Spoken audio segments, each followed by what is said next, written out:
everyone, welcome to day 7 of my high frequency GRE vocabulary series. If you are ready to boost your GRE vocabulary, you are absolutely in the right spot. Today we are diving into 3 keywords that will supercharge your GRE preparation, and those words are counterfeit, obscure and debility. I'll break down each word, explore its meaning, then show you how it's used in sentences, then apply all 3 keywords in a short passage that represents a real life scenario so that you will remember them deeply for life. So stay with me until then to fully master these words. Ready to get started? Let's jump into our first word, and that is counterfeit. Counterfeit means fake.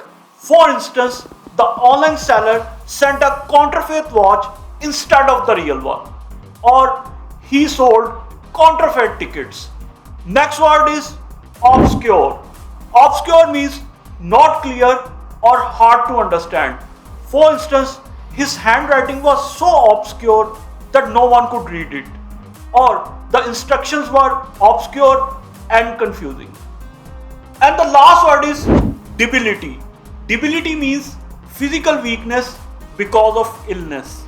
For instance, he faced debility after the serious illness, or he couldn't join the team due to muscle debility.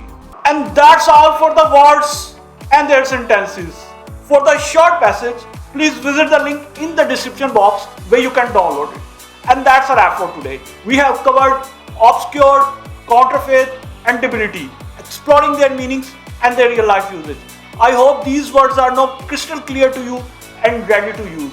If you enjoyed the video, don't forget to hit the like button, subscribe for more GRE tips and ring the bell so you never miss any update. Anyway, stay blessed and stay tuned for next video.